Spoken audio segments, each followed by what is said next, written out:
Now by Richard Tice, who's the leader of the Reform UK party, but he's also, today, the partner of Isabel Oakeshott. Richard, great to see you. Let me start with this question about Isabel's motivation. She obviously had the trust of Matt Hancock. Being a ghostwriter for a politician is a very trusting position. Was it an easy decision for her to make over your kitchen table as to whether to go this one step further? Yeah, good morning. Look, Bev, the reality is that it wasn't an easy decision, but you'll understand as a journalist, the issue is what is in the overriding strategic public interest. And what became clear is that this is so significant, the difference between what we were all being told at the time by Matt Hancock and other ministers, as well as the Prime Minister and advisors, relative to the evidence that was actually that they were looking at, or indeed very often the lack of evidence.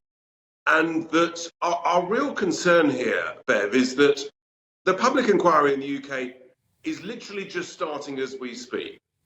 And it looks like it's going to take at least 5 years, probably 10 years, cost hundreds of millions of pounds. And let's just consider, we need to learn the lessons, and we need to learn them rapidly about what went well and, bluntly, what went badly. Sweden's already finished its inquiry a year ago. France is well on the way through its inquiry.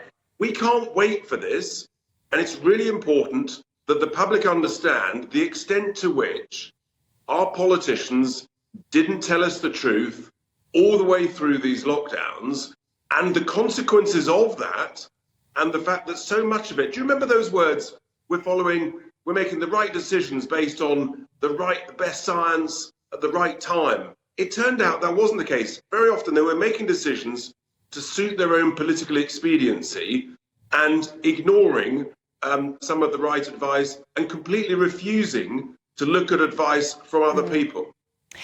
What I've seen so far, Richard, and I imagine there's more of this to come over the next few days from the Telegraph.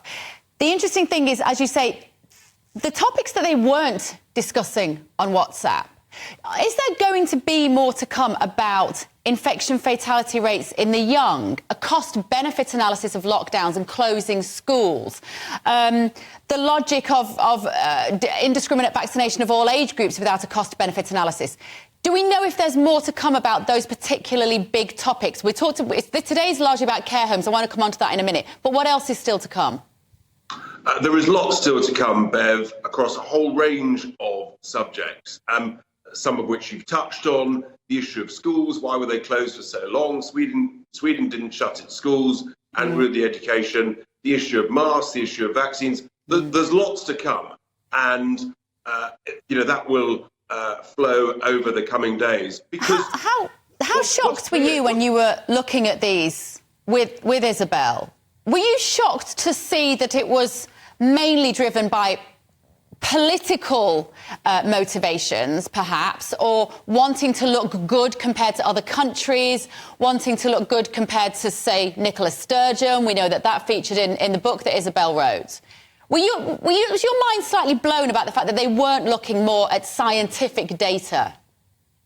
Look, the reality is, what these messages, they proved what we feared. And that those of us who were sceptical of the lockdowns and the merits of them, we feared what was going on. These messages provided the proof, and the conclusion had to be it's in the national interest, actually, not only for the UK, but actually internationally as well, Beverly. We have to learn the lessons, and we have to learn them really fast. And our real concern here is that the inquiry will turn out to be literally a whitewash, an establishment cover-up to show that everybody did the best thing, and that simply isn't the truth. And people deserve the truth. Here's my concern. I share that worry that the COVID inquiry will be a whitewash. It will conclude we should have locked down harder, faster, we should have had more restrictions, more mandates. And I don't want us to live in a country like that, because when the World Health Organization trigger the next pandemic, then we are going to be under all sorts of draconian controls. But here's my thought on this today. This story that has broken, which is that Matt Hancock rejected Chris Whitty's advice on care home testing, that nobody should go back to a care home from the community until they're tested. This is being taken, almost interpreted today, that it was the wrong decision because it wasn't strict enough. But can we just talk a little bit about why it was important, even those of us who are lockdown sceptics, why it was important to protect the elderly? Deaths in care homes in that first wave, in fact, throughout the pandemic, went up 76%. That's why this matters today, isn't it? Look, it matters hugely because he lied to us. He lied to everybody. He said consistently that a protective ring was thrown around the care homes. It wasn't. We suspected it wasn't. This is the proof that it wasn't. And those of us, for example, that was part of the pre-pandemic planning that had been agreed that was then completely abandoned.